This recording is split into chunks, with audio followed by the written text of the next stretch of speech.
Pemirsa, 100 hari pemerintahan Presiden Prabowo Subianto dan Wakil Presiden Gibran Rakabuming Raka, sejumlah kementerian telah melaksanakan program di masing-masing sektor. Menegakkan hukum menjadi salah satu sektor yang mulai berjalan dan menjadi perhatian publik. Apa evaluasi dan tantangan ke depan dalam penegakan hukum? Rekan Marcelina Tumundo membahasnya langsung bersama Menteri Hukum Republik Indonesia Supratman Andi Aktas dalam segmen Ketok Pintu Mengawal Asta Cita Bidang Penegakan Hukum.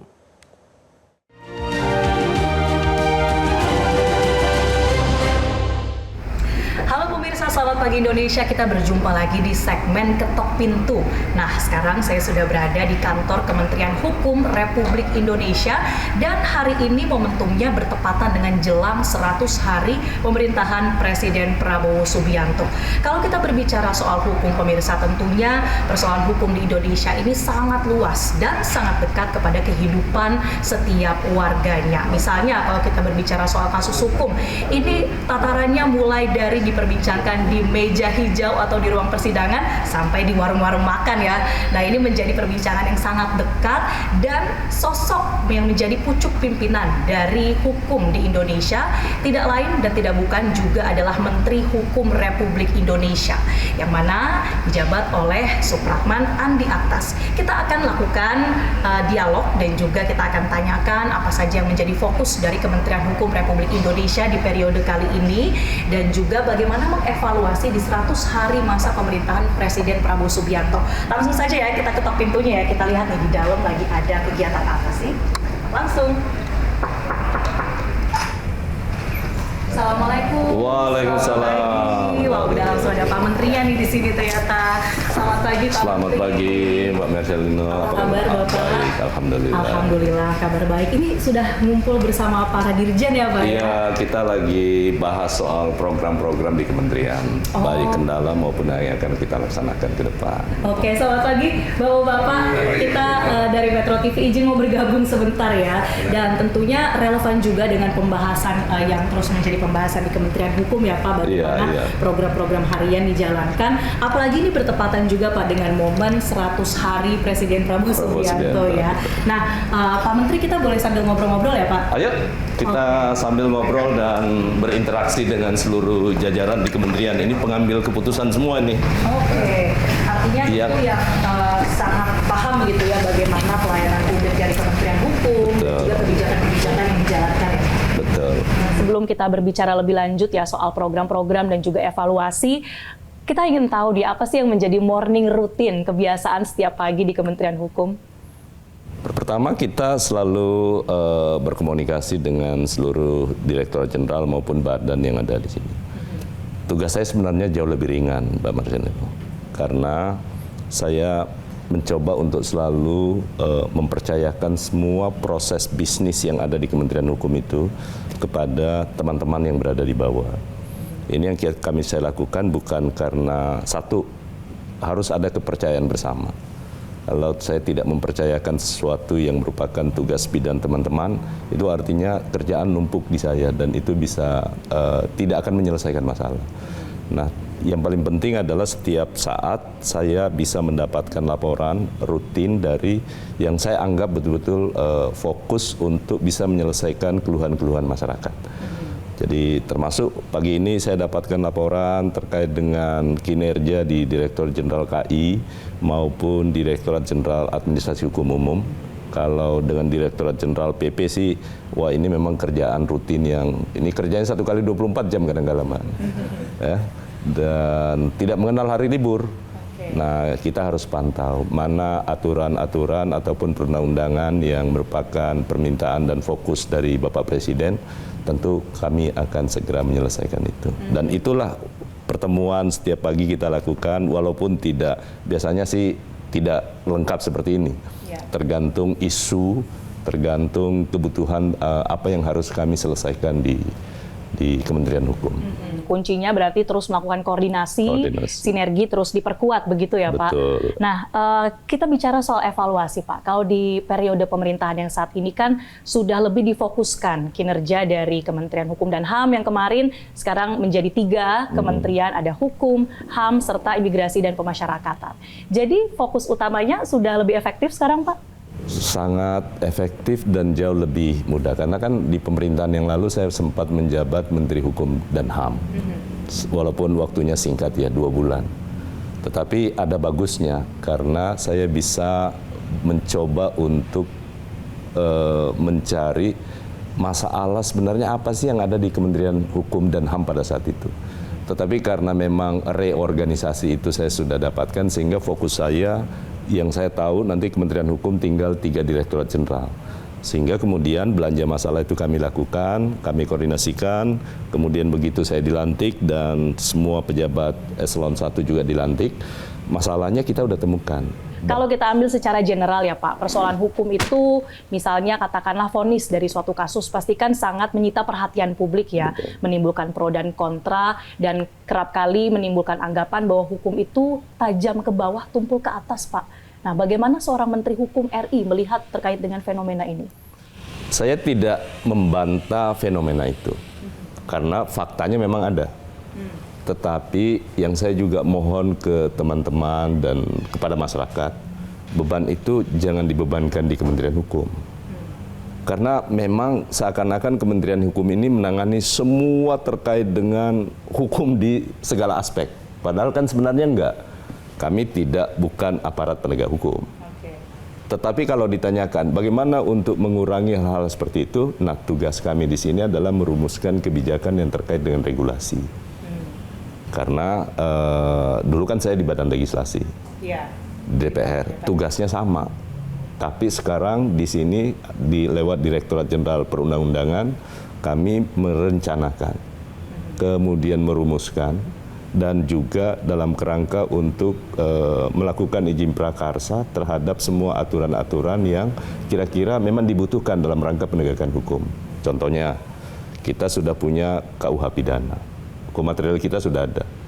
Tapi hukum materialnya kan tidak bisa berjalan kalau hukum formilnya tidak kita selesaikan. Kita punya KUHAP yang dibuat tahun 1981. Tapi saat ini pemerintah bersama DPR juga merumuskan bagaimana kemudian criminal justice system itu bisa berjalan secara efektif. Nah, itulah produk yang akan kita lahirkan dalam bentuk kitab undang-undang hukum acara pidana. Walaupun ini menjadi usul inisiatif DPR. Tapi komunikasi kami dengan lewat Dirjen PP yang saya sudah tugaskan khusus kepada Pak Wamen untuk mengawal itu. Dari sekarang kita berkomunikasi supaya nanti parameter-parameter penyidik, baik memulai penyelidikan, penyidikan, kemudian nanti perkaranya dilimpahkan ke kejaksaan dalam untuk pendakwaan dan penuntutan, termasuk nanti mungkin ke depan kita akan buat parameter untuk, walaupun hakim itu merdeka, tetapi setidak-tidaknya di dalam hukum acara kita memberikan parameter untuk menjatuhkan putusan. Itu kira-kira cara kami untuk merespon terhadap masalah yang ada di tengah masyarakat. Keluhan-keluhan tadi harus kami minimalisir dalam bentuk regulasi, materi undang-undang. Perannya Kementerian Hukum di situ. Tidak terlibat dalam proses penyelidikan, penyidikan, penuntutan, apalagi pengambilan keputusan. Ya, bagaimana membuat undang-undang yang berlaku dalam proses penegakan hukum ini juga lebih efektif dan memberikan rasa keadilan. Betul, betul. Nah, kita akan lanjutkan nanti berbincang, mungkin kita akan break terlebih dahulu. Sambil kita break, Bapak-bapak bisa sambil istirahat juga, bisa sambil menikmati kopi yang sudah disediakan ya. Dan pemirsa, kita akan kembali usai jeda, masih ngobrol-ngobrol bersama dengan Menteri Hukum Republik Indonesia. Tetaplah bersama kami di Selamat Pagi Indonesia. Pemirsa, Anda kembali di Selamat Pagi Indonesia, masih di segmen Ketok Pintu, dan saya masih bersama dengan Menteri Hukum Republik Indonesia, Supratman Andi Aktas. Pak Menteri, sebelumnya kita sudah bahas ya bagaimana peran Kementerian Hukum RI dalam mewujudkan keadilan, walaupun tidak secara langsung ya terlibat dalam penanganan kasus-kasus, tetapi tetap ada mekanisme yang bisa diperkuat oleh Kementerian Hukum Republik Indonesia. Nah, masih terkait dengan bagaimana publik melihat hukum, Pak. Kerap kali ada tagar, no viral, no justice. Nah, ini gimana tanggapannya, Pak? Menurut saya ada sisi positifnya. Karena memang faktanya banyak terjadi satu kejadian ataupun perkara yang tidak berlanjut. Padahal tuntutan keadilan itu dibutuhkan dan memang menjadi keinginan masyarakat agar proses penyelesaian semua perkara-perkara yang terkait dengan kepentingan masyarakat, kadang-kala keadilannya tercederai. Bahwa itu satu alat kontrol yang bagus, sepanjang tujuannya memang untuk memperbaiki sistem atau tata kelola dalam penegakan hukum. Kadangkala banyak juga kasus viral, tapi sesungguhnya bukan merupakan sebuah fakta. Nah, itu plus minusnya di situ. Tapi kalau itu memang sesuatu fakta dan sebuah kejadian dan perlu negara perlu bertindak untuk memberikan rasa keadilan, saya rasa tidak ada masalah. Dan dunia media sosial hari ini kita tidak mungkin bisa bendung, ya kan? Tidak bisa kita bendung. Sehingga itu menjadi cara secara alami bagi aparat penegak hukum ataupun jangankan aparat penegak hukum, tapi semua aparatur pemerintah untuk mawas diri. Karena begitu sekali itu viral, maka jejak digital itu akan menjadi bagian dari keinginan masyarakat untuk selalu mengontrol. Bagi kami di Kementerian Hukum, kami terbuka. Karena memang kami bercita-cita untuk menciptakan kementerian ini menjadi kementerian yang transparan. Sehingga kalau ada perilaku-perilaku begitu, saya bersama dengan Pak Sekjen, Pak Irjen terutama ya, terkait dengan penjatuhan hukuman disiplin, saya rasa kami tidak ada masalah dengan itu. Bahwa itu penyampaian masyarakat bisa dilakukan secara tertulis, langsung atau melalui media sosial, malah bagus. Sekarang saya juga aktif di media sosial dan saya mendapatkan banyak masukan dari teman-teman. Justru banyak laporan dari media sosial. Komitmen kami di Kementerian Hukum dengan semua jajaran yang ada, transparansi itu menjadi penting. Dan kami berharap justru kontrol masyarakat itu akan memandu kami semua di Kementerian Hukum untuk bekerja lebih baik. Seperti pedang bermata dua, kita harus pintar-pintar ya memanfaatkannya seperti itu. Nah, Pak Menteri, ini juga yang sedang ramai diperbincangkan adalah soal rencana pemerintah akan merumuskan ya pemberian amnesti setidaknya bagi 44.000 narapidana saat ini. Sebetulnya mekanismenya seperti apa, Pak? Syaratnya ini bagaimana? Saat ini sudah ada nama 44.000 itu telah dikirimkan oleh Kementerian Imigrasi dan Pemasyarakatan ke Kementerian Hukum.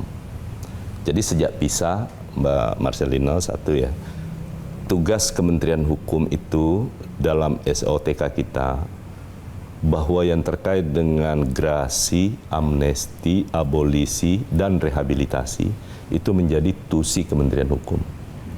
Tetapi karena orang yang akan kita beri amnesti atau apapun itu bukan di wilayah Kementerian Hukum, maka tentu kerjasama di antara lintas kementerian, terutama karena subjeknya itu menjadi tanggung jawabnya di Kementerian IMIPAS, Pemasyarakatan. Nah, dari 44.000 itu kami lagi berkoordinasi nih. Karena tugasnya Dirjen AHU, terutama Direktur Pidana, untuk memastikan betul 44.000 ini sebelum sampai ke Presiden, kami harus yakin dulu. Satu, jangan sampai ada tindak pidana korupsi yang masuk di dalam. Kami harus proven, karena Presiden belum mengambil kebijakan untuk memberi amnesti terhadap kasus tersebut. Yang kedua, 39.000 data warga binaan terkait dengan status pengguna, kan sudah 39.000. Kami harus pastikan dulu, jangan sampai di antara mereka ada yang bandar. Kedepannya bagaimana sih Pak, negara bisa meningkatkan kembali, menebalkan kembali kepercayaan publik terhadap penegakan hukum di Indonesia? Kalau lihat hasil survei terakhir dalam rangka 100 hari kerja Presiden Prabowo dan Wakil Presiden kita, harapan masyarakat kan begitu tinggi. Tingkat kepercayaan dalam semua aspek, mau politik, hukum, dan keamanan malah menempati posisi yang sangat tinggi. 85% loh. Orang berharap kepada Bapak Presiden. Itu artinya dalam 3 bulan kerja, Bapak Presiden memberi harapan itu. Termasuk di dalamnya penegakan hukum. Nah, itu juga sama seperti yang kami lakukan di Kementerian Hukum, semua bersama dengan teman-teman semua. Kami ingin menciptakan sesuatu itu lebih transparan dan itu bisa diakses oleh semuanya. Karena itu, beri kesempatan kepada pemerintahan ini, beri waktu kepada Bapak Presiden dengan seluruh pembantunya untuk di penegakan hukum beliau punya punya jajaran, ada kepolisian, ada kejaksaan, kemudian ada BPKP, ada PPATK yang senantiasa selalu berkoordinasi untuk menyelesaikan ataupun melakukan pencegahan terhadap hal-hal yang belum terjadi. Kan itu yang lebih penting, mencegah yang jangan sampai terjadi lagi.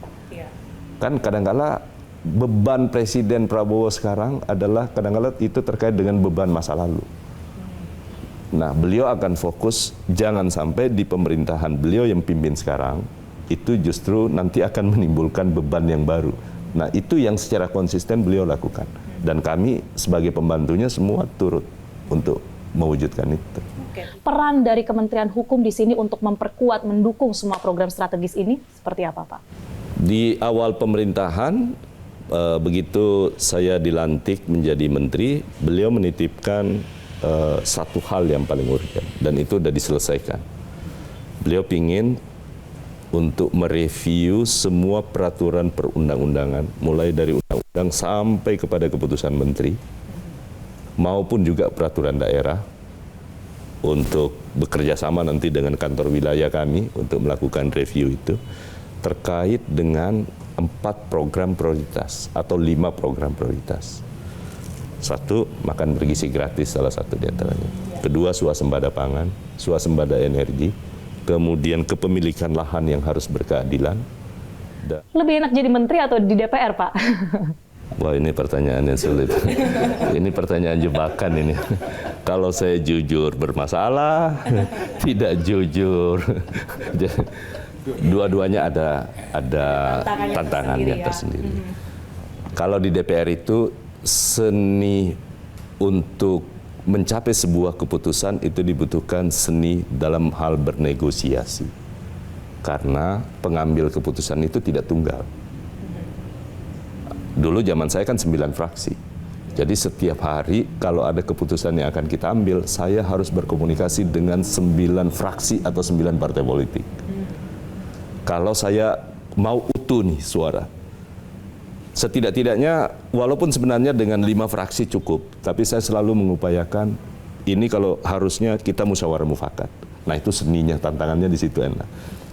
Tetapi kalau di pemerintah saat ini, sebenarnya kalau eksekusinya itu jauh lebih mudah, karena tunggal. Semua jajaran seperti presiden. Saya sebagai menteri, itu tanggung jawabnya langsung ke presiden. Saya tidak punya kewajiban tanggung jawab ke yang lain. Sama juga dengan teman-teman. Semua jajaran eselon 1, mereka tahu bahwa mereka itu bertanggung jawab kepada menteri, bukan ke yang lain. Tetapi kan tidak boleh saya menggunakan kekuasaan itu semena-mena terhadap itu. Saya harus berusaha mencari orang-orang yang terbaik dan bisa bekerja sama, dan untuk bisa mendistribusi kewenangan itu bisa berjalan. Sehingga proses pengambilan keputusannya tidak semata-mata tersentral di menteri. Sama juga saya pesan kepada semua teman-teman Direktorat Jenderal. Dirjen jangan, kalau bisa diputuskan di tingkat direktur, udah kasih kewenangan. Tetapi terhadap isu-isu tertentu yang saya anggap potensi bisa menimbulkan kegaduhan dan bisa menimbulkan kerugian yang besar bagi masyarakat, itu saya kontrol setiap saat.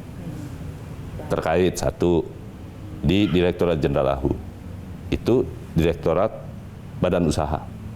Saya tahu di sana dari awal itu ada. Bukan berarti saya ambil alih tanggung jawabnya, tapi setiap saat saya minta untuk sementara, karena sistem layanan kita kan masih belum benar-benar full digital. Sama halnya di KI, yang paling banyak itu di merek. Tapi akhirnya itu bisa terselesaikan karena komunikasi kita yang bagus. Kalau di yang lain-lain, kalau kayak seperti Dirjen PP, itu relatif jauh lebih ringan buat saya. Nah, sekarang untuk menutup segmen Ketok Pintu kita bersama dengan Pak Menteri, apa nih Pak pesan dari seorang Menkum RI untuk khususnya anak-anak muda? Bagaimana tetap berkarya, tapi kemudian juga tetap nih menciptakan adanya penegakan hukum yang selaras dengan apa yang menjadi keinginan kita bersama, program pemerintah. Silakan Pak. Saya selalu menekankan kepada kawan-kawan, pokoknya kita bekerja memulainya dari akhir, mengakhirinya di awal. Maksudnya seperti apa tuh Pak? Maksud saja itu adalah apa yang kita rencanakan kita udah pikirkan dan kita yakin pasti jadi itu. Jadi selalu saya tertanam begitu. Jadi kalau ada sesuatu yang saya ingin lakukan, semua yang saya rencanakan, saya sudah bayangkan udah jadi. Sehingga sebenarnya pekerjaan-pekerjaan yang dari awal ini itu hanya proses saja. Tapi kita yakin yang penting tujuan kita baik dan tidak ada interest di dalamnya. Saya yakin dan percaya semua juga teman-teman akan memberikan dukungan. Dan yang pasti, yang terakhir, kalau orang punya prestasi, ya harus kita beri reward. Jangan pernah malu mengakui kelebihan orang lain. Itu prinsip ya. Dan kolaborasi itu menjadi sesuatu yang penting dan itulah yang kami terapkan di Kementerian Hukum. Gitu Mbak Marcelina. Baik, itulah pesan dan juga bincang-bincang yang sudah kita lakukan. Terima kasih Menteri Hukum Republik Indonesia Bapak Supratman Andriantas sudah menerima kami di segmen Ketok Pintu kali ini dan juga Bapak-Bapak sekalian jajaran. Terima kasih Bapak. Pemirsa tetap saksikan Ketok Pintu di Selamat Pagi Indonesia. Saya Marcelina Tumundo, sampai jumpa. Jelajahi cara baru mendapatkan informasi. Download Metro TV Extend sekarang.